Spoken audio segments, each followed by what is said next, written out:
All right, so we'll go ahead and get started. We first want to thank you guys for joining us today.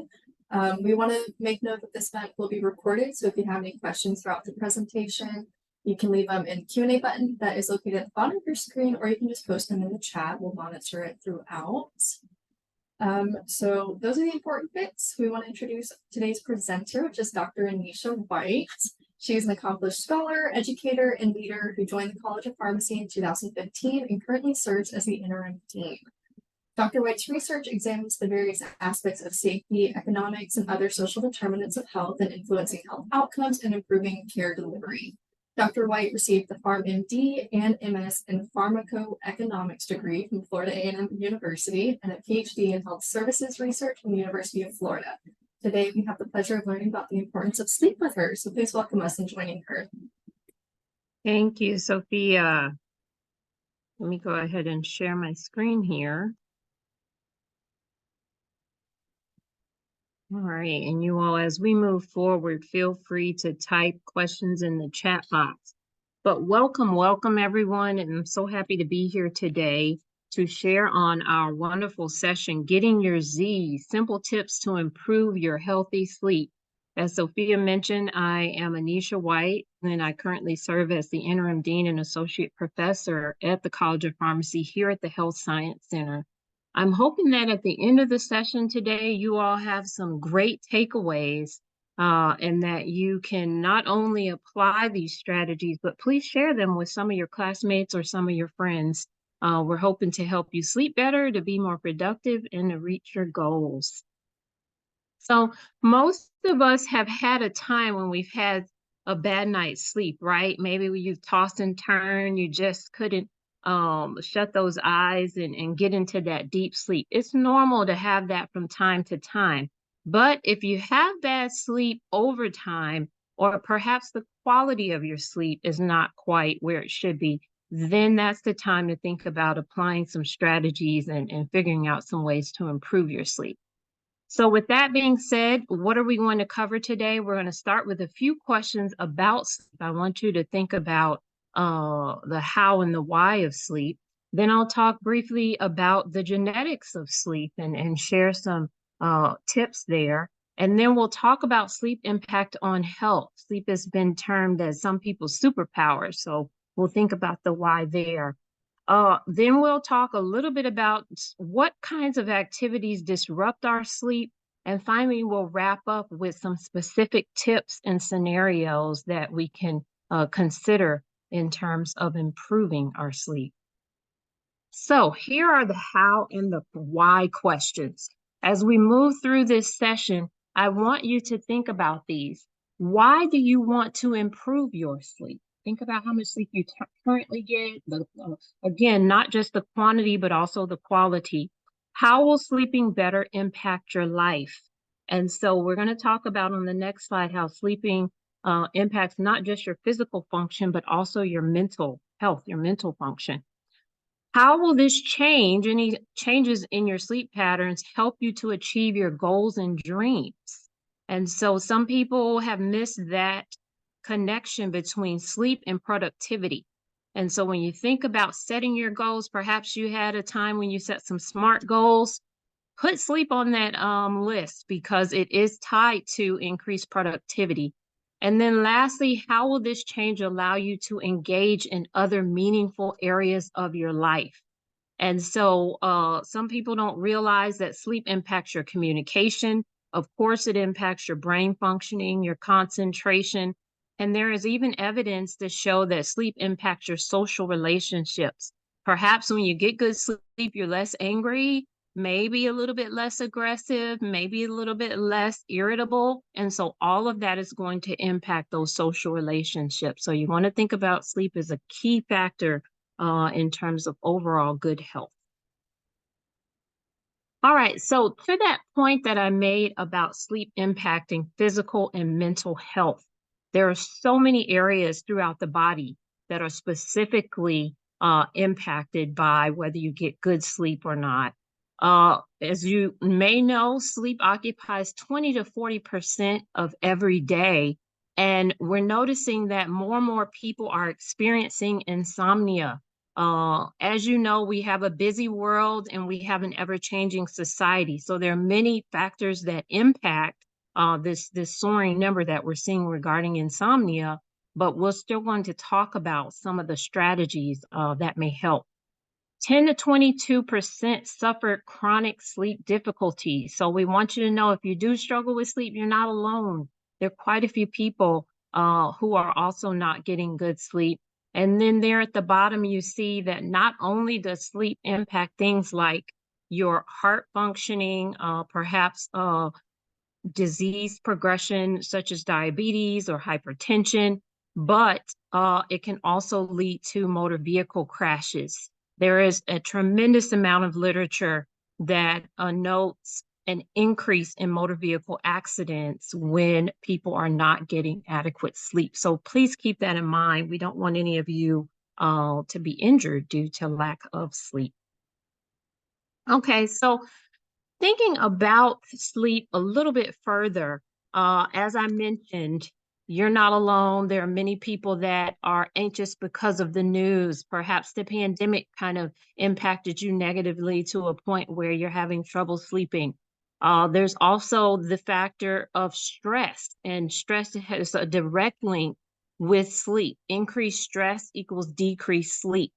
So properly dealing with stress, thinking about stress techniques, whether it's a relaxation technique, a mindfulness technique, a medication or breathing technique, will improve your overall sleep. Broken routines, we're going to talk about in just a minute, how it really is best to keep a normal schedule regarding sleep. And then sunlight, keeping a dark room and really creating that environment will enhance your sleep. So I have a question for all of you. Please use that polling option to tell me a little bit more about your thoughts on sleep. Is getting enough sleep a luxury? Yes or no? Please respond there in the polling with the polling option. What do you think? Is getting enough sleep a luxury? Thinking about this ever-changing world and environment, what are your thoughts there? Okay, it looks like so far, most people feel that yes, getting enough sleep is a luxury. So tell me a little bit about your why in the chat box. Why do you think that getting enough sleep is or is not a luxury? Type some answers in the chat box there. I'm going to try to see if I can access the chat box or see there. Why do you think getting enough sleep is a luxury? Just thinking about uh, today's world and whether you get sleep. There are no right or wrong answers, but just wanted to get a feel for what you all think. Okay, and I'll check back, but type some items there in the chat box. Why do you feel getting enough sleep is a luxury or is not a luxury? And perhaps maybe it's more about you thinking about this ever-changing society. I'll give you a few minutes there. I'll check back there. Why do you feel that getting enough sleep is or is not a luxury? All right, so the role of genetics in sleep problems. You may or may not be aware that sleep is directly related to the genes that you have. Some of us are predisposed to having insomnia. Studies show that women higher rates of women have insomnia as compared to men with regard to genetics. And actually, genetics account for 31 to 58% of your likelihood of experiencing insomnia. Now, some of you may be morning people or termed as morning people. You're early risers. You rise in the morning with no issues, as compared to some of us who may be more of a night owl or people who get a lot of work done at night. There's no right or wrong way to be. If you are a morning person, high five and continue to be a morning person. But if you are a night owl, that's okay too. There are studies that show that night owls are just as productive, if not more productive, than morning people. What you'll see in the slides ahead is that the key is to develop a normal routine. And so whether you are a morning person or a night owl, sitting down and thinking about what time do you go to bed every night, what time do you wake up, being intentional about keeping that regular schedule will best help you as you move forward. All right, so sleep impact on health. Just another reminder that, as I mentioned earlier, sleep can be your superpower. Some people have said that sleep is their life support. So I want you to think about that in terms of how you view sleep. If you had to prioritize sleep and things like watching TV or catching up on a couple of your favorite games or chatting on the phone, where does sleep fall in your priority list? And it should be pretty high if it's not there already. As you see there at the bottom here in blue, sleep may actually be as important as nutrition and exercise. And so if you're not viewing sleep like that already, I hope that by the end of this session you are. Typically, adults need about 7 to 9 hours of sleep every night. I don't know how many each of you are getting, but keep that in mind as you're planning about how much sleep should I be getting each day, and then how much sleep should I try and aim for in the future. Now, as I note there, individuals have different needs for sleep. Remember, this is genetic in terms of your need for sleep, but that 7 to 9 hours, that's why we have the range there. So there's no smaller number if you're thinking, oh, I just naturally only need 5. No, the range is there for a reason. And again, it's linked back to our mental and physical function. Okay, so I have this slide here because I want you to pay particular attention in terms of how our need for sleep has changed over the years. You see that when we're first born, we need quite a few hours of sleep, right? 14 to 17 hours as a newborn. But then as we get older and progress into that toddler stage, 11 to 14 hours of sleep, preschool age 10 to 13 hours of sleep. So that nap time when we were kids was intentional and purposeful, right? But what I want you to pay attention to is as we move down into the adult area, 18 to 60, 7 hours is the minimum. We're not going any lower. And so some people may think, oh, well, as I get older, I probably need less sleep. I want you to keep in mind 7 hours is the minimum amount of sleep you need for optimal function. And so again, I don't know how much sleep you're getting right now, but this is your threshold or your gauge to know, well, should I work on this? Maybe I need a little bit of improvement. What should I be targeting? Remember that 7 hours. Okay, so as noted, good sleep is not just about the number of hours that you sleep, right? Because if you sleep for your 7 hours, but you wake up every 30 minutes, then it's not quality sleep, right? And so let's think about what activities might disrupt that sleep, or what type of setting can we create that will help facilitate us getting quality sleep. All right, so activities that disrupt healthy sleep. And we know that we are not always intentional about things like taking naps. Maybe you just kind of drift off. You know, I have a family member who loves to take his daily nap. He doesn't have a timer or anything for it, but he definitely has formed a habit of integrating these naps into his day. And so the goal here is not that you cannot take naps, but they should be very short. Some recommend 15 to 20 minutes for your naps, but definitely not past 30 minutes. Once you take a nap past 30 minutes, it becomes more of a harm than a benefit. And so if you do plan to take a nap, set that timer. There is a thing called the power nap that really can give you a boost of energy. But again, if you take a nap that's too long and then you fall into a deep sleep, then it's going to take your body a longer time to recover from that. And it also may make it more difficult when you do go to sleep later on in the evening.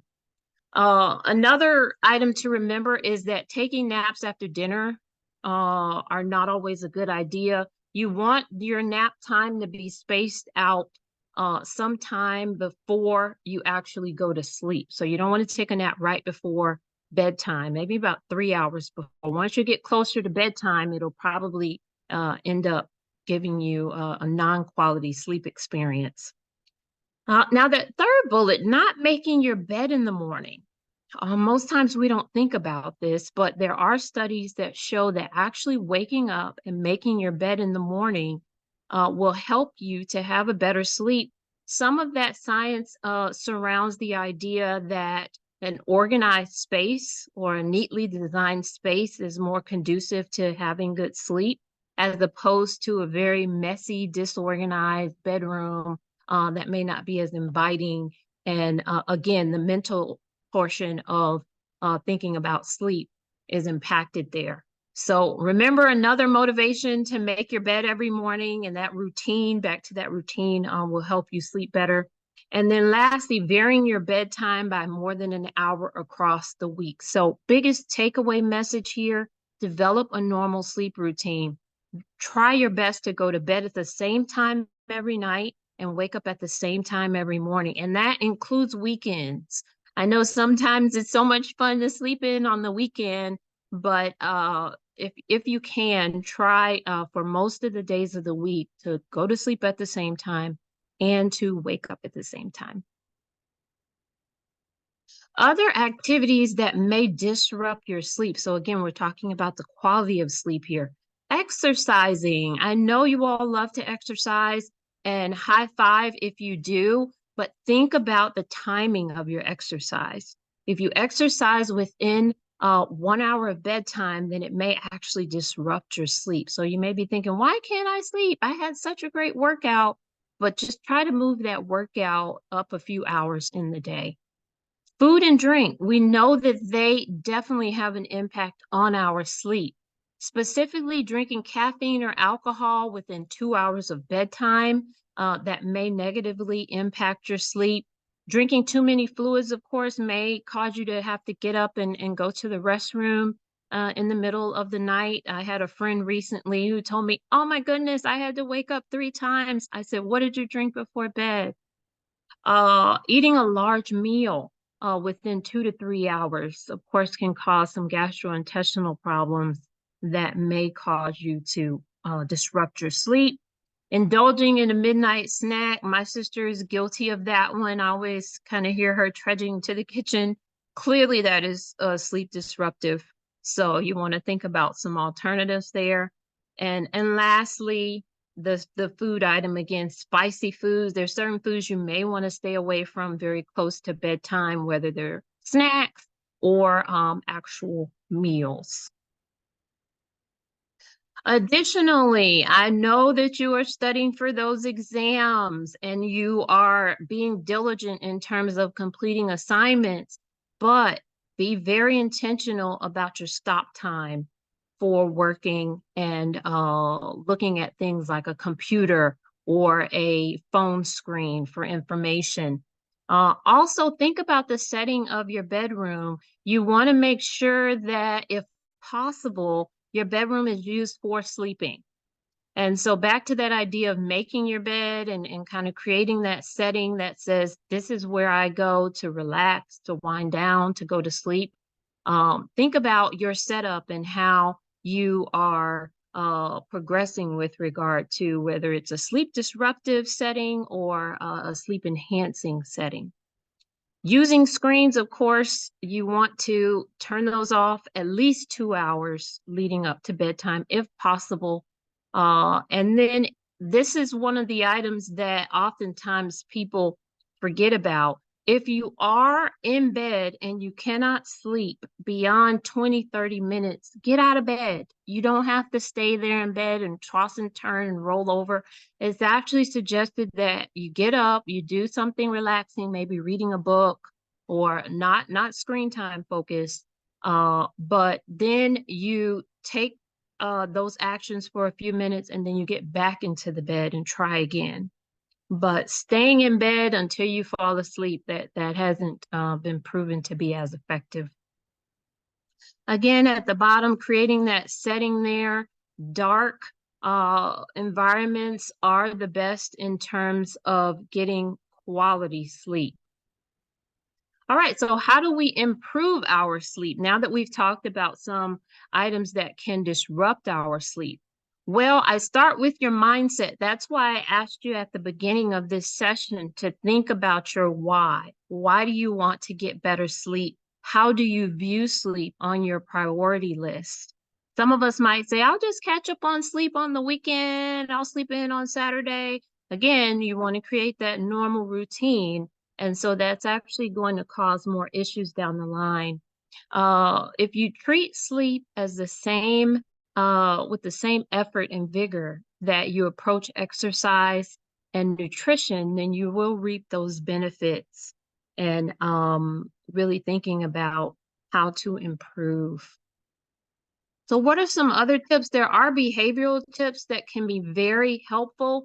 Again, developing that regular routine, matching your time spent in bed to the amount of sleep needed, using your bedroom for sleeping only. And so we talked about how the setting in your bedroom really does matter in thinking about what your bed looks like. Is it a dark room? Do you need some of those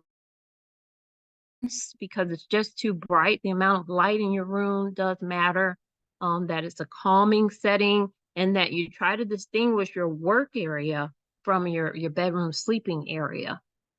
Mind is really receptive to all of these changes. And then there are techniques, there are breathing techniques that you can use. There are different relaxation steps that you can take, whether it's taking a warm bath or whether it's using different aromatherapies. Each person is different, but there are suggestions, and I have some resources listed in the references list in terms of how you might relax if you do have trouble relaxing at the end of the day. Another good tool is a sleep journal or sleep diary. Sometimes you need a baseline to determine, well, when am I not sleeping well? What's contributing most to my sleep problems? Almost like a self-assessment. If you click on that link there in the slide deck, you'll print this out, fill it out yourself, and kind of monitor your sleep progress. But also, when you're monitoring yourself, monitor the benefits and rewards, because you're going to notice you have better concentration. You're going to notice that hopefully you have better social relationships and that you're more productive.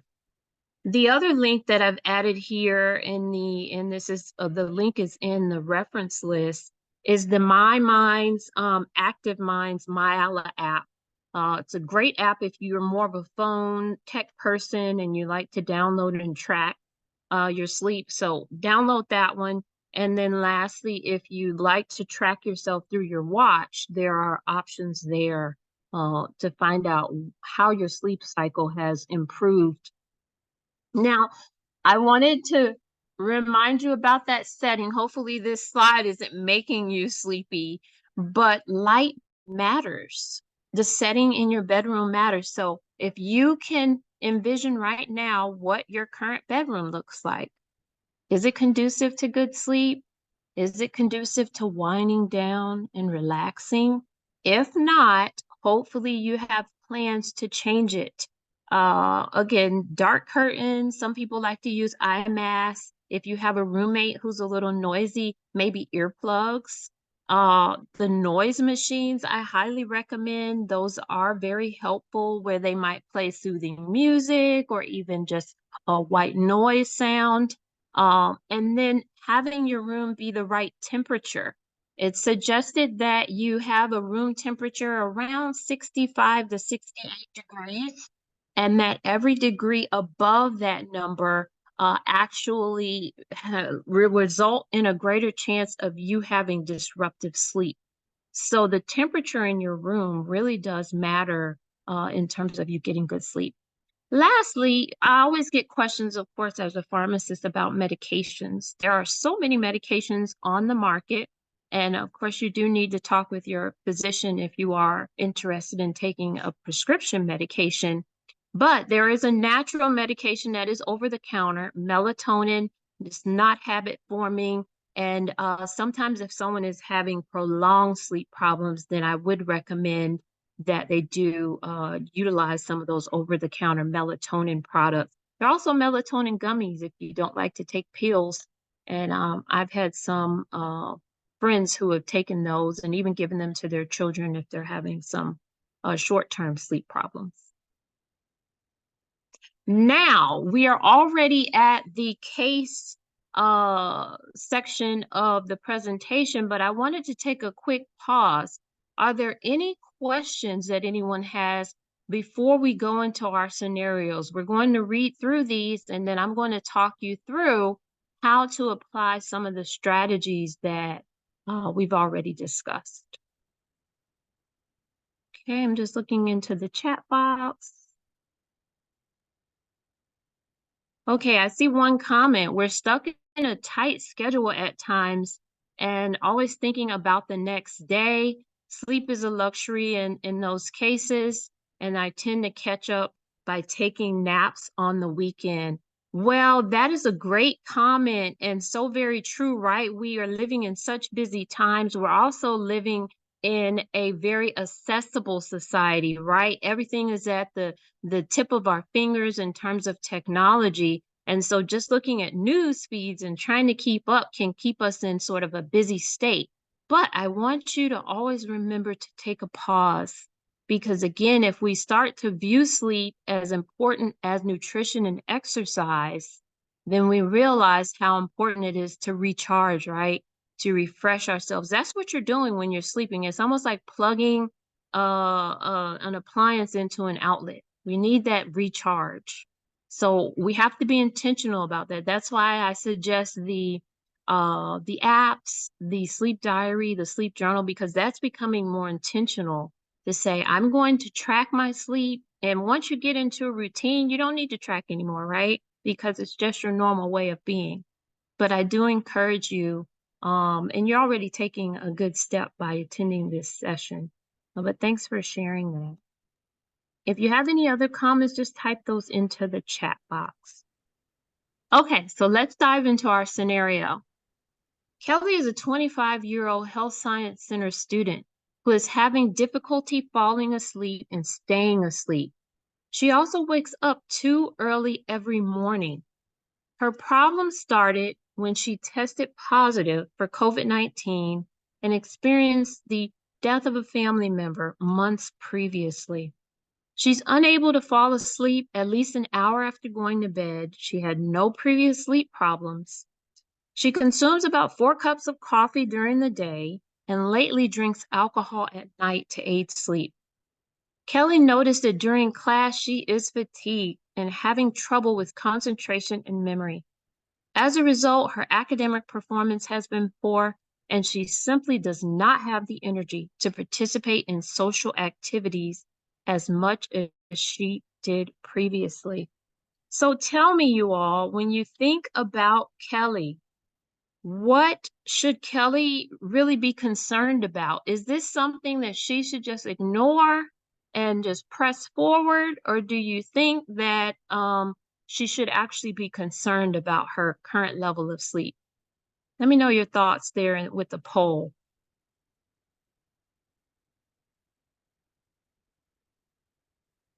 Okay, and I'm going to check the polling box. All right, it looks like all of you have shared that Kelly should be concerned or dissatisfied with her current level of sleep. And you are correct there. Thank you for using that poll and sharing your thoughts. Definitely with this scenario, Kelly should be concerned about her sleep. But what I like here is that with all of these notes here, this takes reflection, right? And again, as I talked about taking a pause and being intentional. So you can do the same thing. You can think about your current level of sleep. There could be many, many factors that have contributed to your change in sleep. And next, we're going to talk about some strategies to improve sleep. Okay, so what can Kelly do to improve? Well, she can implement corrective actions, and we can all implement these, right? Based on our sleep diaries or our assessment of where we are in getting good sleep. So she will need to do these items before she goes to sleep, and then others if her issues occur during sleep. So again, really being reflective about her improvement. When reviewing her records, we may see that some of the corrective actions are working and others not. And I note this here because sometimes you may try something new in terms of a corrective action, and then you may think, oh, that didn't really work well for me. It's okay. All of us are different. And so one corrective action may not work perfectly. You just need to be committed to the process because there is something that is going to work well for you. Lastly, Kelly may want to download or use some of those apps that we mentioned to track her progress. And I like that some of those apps even will track your heart rate and give you a little bit more information on the quality, what's happening during your sleep patterns. Kelly may also want to review her sleep journal. So what is happening when we go to the next slide, you'll see that you can really hone in on what's disrupting your sleep to get at the source, identifying those sleep disturbing activities and then prioritizing them. Now, lastly, I've noted here to be specific both with the trigger and the action you want to take. So, for example, a trigger may be I've been tossing and turning for over half an hour. Corrective action is what? Get out of bed. Do not stay in that bed and tell yourself, I'm going to fall asleep eventually. Maybe you spend some time reading. Maybe you spend some time listening to some soft music. There are different things that you can do to kind of reset your mind, but you do want to get up and then go back to bed. So here's just one example. If Kelly were to think about a sleep diary or a sleep journal, you'd add in the date there. Remember, you can download the journal. And then what is your mood like on a scale of 1 to 5? Then noting how many hours of sleep you need, and we know what the minimum number is. What was the quality of sleep like? Remember, it's not just about the quantity, but also the quality. And then if you didn't have quality sleep, what were those specific disruptive activities? So we see for Kelly on December 3rd, she used screens in bed. So perhaps she was checking her phone or looking at her laptop right before bed. December 4th, we see that again, she used those screens in bed and then she varied her bedtime. So she didn't go to bed on a normal schedule and maybe stayed up a bit later than normal. And then on December 5th, we see she took those naps that were longer than 20 minutes. And sometimes, we're doing or living out these disruptive activities and we don't even realize it. But there's something about writing it down and then looking back over the course of a week or so. So I encourage you all to develop that sleep diary or that sleep journal. So what can she do about these different activities? Well, for the item where she worked until bedtime, of course she could stop working until bedtime, but sometimes it's not that easy, right? Especially when you get into your study mode or you feel like you're kind of coasting there. But if you set an alarm, you might become a bit more intentional to say, well, there's my alarm. It's time to thing down about a half an hour or an hour and a half before bedtime. Consuming alcohol within 2 hours of bedtime has been shown that there should be a cutoff if you do consume alcohol. An alternative may be to have some warm milk or some warm decaffeinated tea right before bed. Chamomile tea is a good tea that may be a bit more relaxing. Now, let's say that Kelly was doing other activities such as eating or watching TV. Remember, there is a time limit to those. You don't want to be eating about 2 hours or more before bedtime. And then remember, keeping that setting for sleeping. So you don't want to be working on the edge of your bed and then try to convince your body that, oh, now this is a bed for sleeping. You really want to separate the two. It'll help you to get better quality sleep. Using screens, we've talked about that one. You may want to get up and then review a magazine or a book And then if you cannot sleep past 30 minutes, it's time to get up and go to another room or another area and to do something different. Now, you don't want to go to another room and turn on the television because, of course, then you may end up with 2 more hours of extended wake time. But you do want to be doing something that is relaxing. Okay, and I see one item in the chat box. What tips do you have for parents? Oh, great question. All of these strategies also apply to parents. I know that sometimes you're trying to get your kids to go to sleep, but back to the idea of developing a normal routine, it is critical. Once children develop that normal routine that a certain time is bedtime and it's the same time every day, it's the same wake up time in the morning, their bodies will become used to that intentional time. But when you vary it, that's where you're going to face a few challenges. And also, I encourage you to talk to your kids about sleep. You know, when they understand the importance of sleep, and again, thinking of sleep with a priority up there with nutrition and exercise, because a lot of times we talk to kids about the importance of exercise, the importance of eating right, but sometimes we forget to talk to them about the importance of sleep. So there's an opportunity too to open up that discussion and to make them sleep champions even as children. All right, so this is the second and last scenario.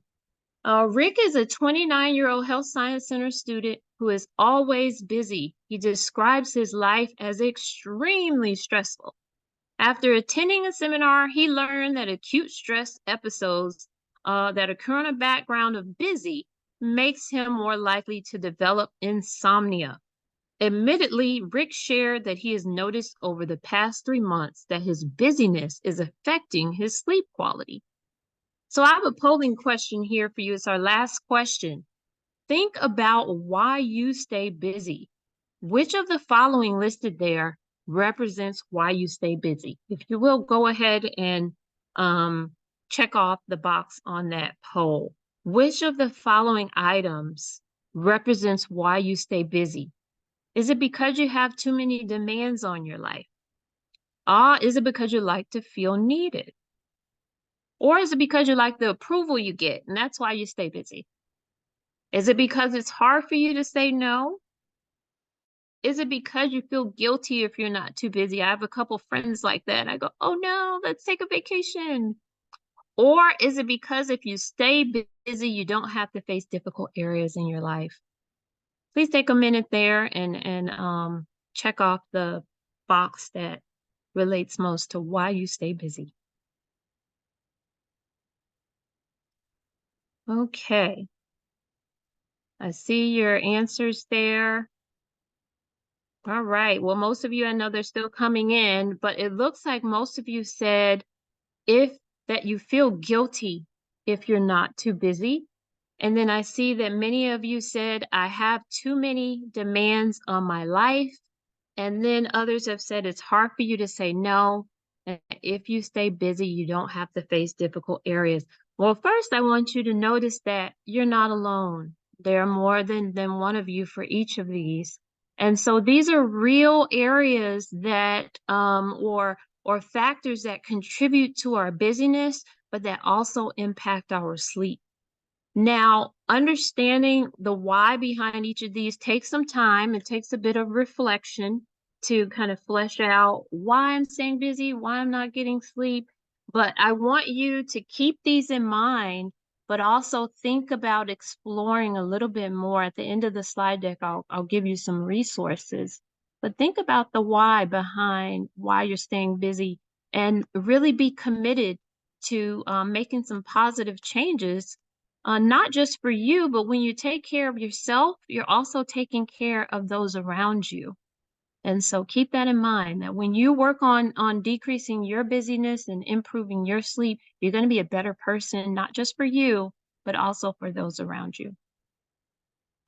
All right, so in this situation with Rick being busy, how can he improve in this area?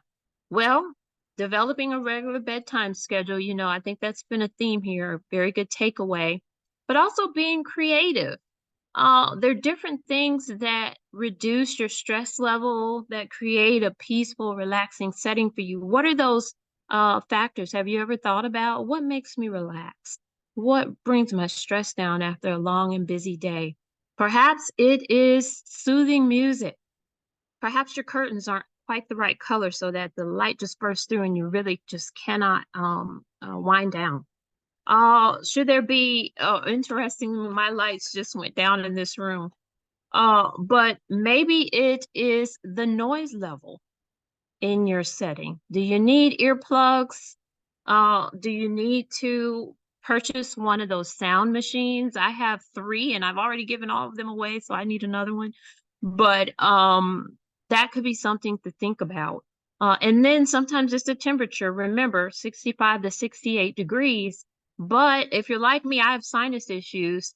Maybe you need a humidifier, or maybe you need an air filter that may help you to avoid allergies and things like that. So really thinking about your setting. I love this bullet number 3. Listen to your body. Our bodies talk to us all the time, but sometimes we're not listening. And the closer you get to that 7-hour target, you really will feel a difference. You should, if you're getting quality sleep. Because I had someone recently who increased the number, but they still had all those disruptors. So it needs to be quality too. Are you dragging in the morning? Do you wake up excited and full of energy? Pay attention to how you feel in the morning.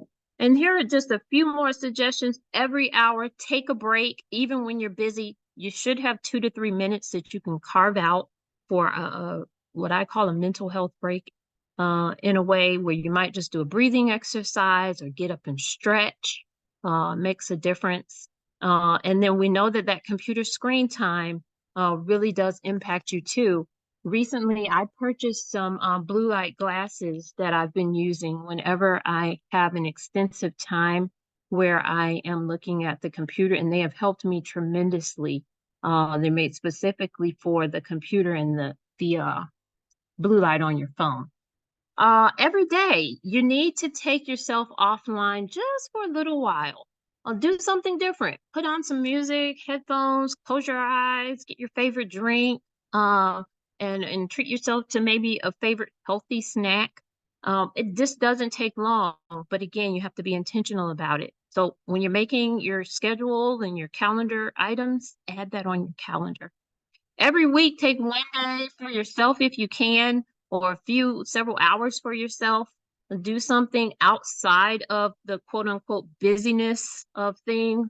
And it gives your mind a break as well as your physical body a break, and will help your sleep. And then lastly, if you can, every year, take a vacation. If you need resources, let me know. I have plenty of vacation suggestions and also low cost suggestions.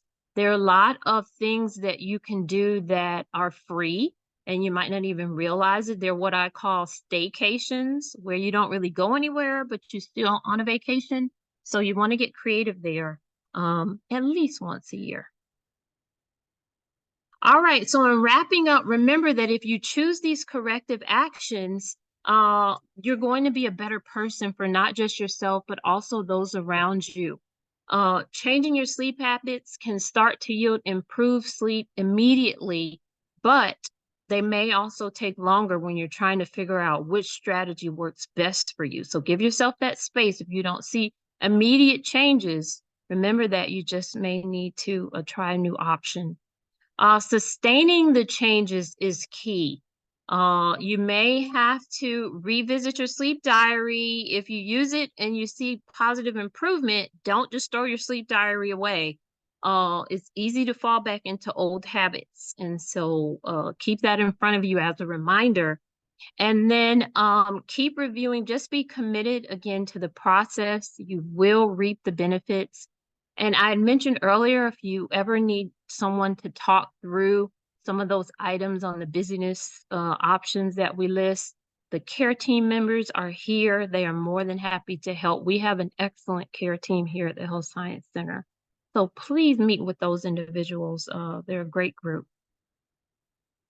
All right, so that concludes our presentation here today. I hope that you have some good takeaways related to sleep.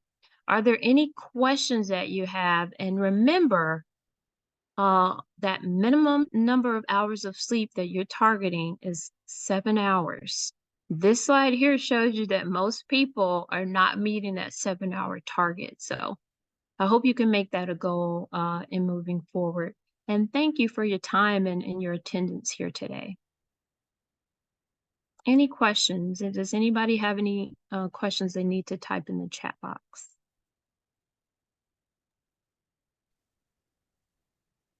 As people are typing their questions, I just wanted to thank you, Dr. White, for today's presentation. I know there's several things. My team will tell you sleep is something that I've had a love-hate relationship with for the past year, and I've gotten better at doing things that will allow me to get quality sleep versus just more hours of sleep, because that's been a big, big issue. So thank you so much for your presentation today. Um, there are a couple of questions I think that are coming through in the chat. Oh, someone asked, will the slides be available? Yes, the slides will definitely be available. And I hope that you all can click on some of the links here for the app and some of these other suggested strategies. These are links that I think will be very helpful to you in moving forward. So we will make the slides available to you all. And Lauren, to your point, I thank you for sharing that. I think that sleep is a journey. Getting good, healthy sleep is a journey, because you may have a time where you're not that busy and sleep is amazing. And then perhaps something happens, just like in the scenarios, and all of a sudden you find yourself struggling with sleep and it hadn't really been a problem for you. So I think giving yourself the space to understand and to know that it's okay to kind of have sleep problems sometimes and not have sleep problems the other times. Just being open to strategies to improve your sleep is what's most important. So thank you for Absolutely. sharing that. Thank you. I'm trying to All see if right, there's any I'm more looking in the questions. chat box. Are there any other questions? Okay, I don't see any. Someone said that the information was helpful. Well, thank you. I'm glad to be here. And if you all need additional resources, again, the care team is here. I'll share the slides, and then I have other resources too. So we're always happy to help you. And we hope that if you need anything else, that we can be a resource to you in following up. I did see one more question come through. Looks like in our Q&A, someone asked, at what point would it be a good idea to consult with a doctor about sleep issues? Great question. So I am not a physician, so I can't tell you specifically the course of action that will occur if you do have extensive chronic sleep issues. I will say that if you are having sleep problems more than 3 times a week, and that this has been going on for 3 weeks or more, that I would suggest that you talk with someone. You can start with your care team member. They may be able to refer you to additional members of the healthcare team. But there are some cases where perhaps you have developed some type of chronic insomnia and you may benefit from some type of prescription sleep aid. And so it's perfectly fine to seek additional help there. So thank you for that question. Any other questions? You all are asking some great questions today. Okay, I see another question there. Is there a good pillow to suggest for a better sleep? That's a good question too. Now, I can recommend pillows that I use, but I hesitate to do that because I know every person is different. And so when you go to some of these references I have here, they do have pillow recommendations. For example, the Sleep Doctor a reference specifically, and the sleepbetter.org. I believe they have some pillow recommendations there, but it will vary. Some people like extremely hard and firm pillows. There are also some popular brands out there now where they are promoting that a pillow may completely change your sleep. I would say it depends on the person. because I've seen such variation. I've seen people who say they need the thinnest pillow possible or they cannot sleep. I specifically cannot sleep on a thin pillow. Like, it will keep me up all night. I'm one of those people that has pillows piled up. So I would say you can test out different pillows and see what's the best fit for you. But to your point, it is a good idea to spend some time finding the right pillow, because studies have shown that the type of pillow you use does impact the quality of your sleep. So good thinking there. Any other questions? Okay, well, thank you again, everyone. I hope you have a great rest of the day, and I also hope that you have a very good sleep. Yes.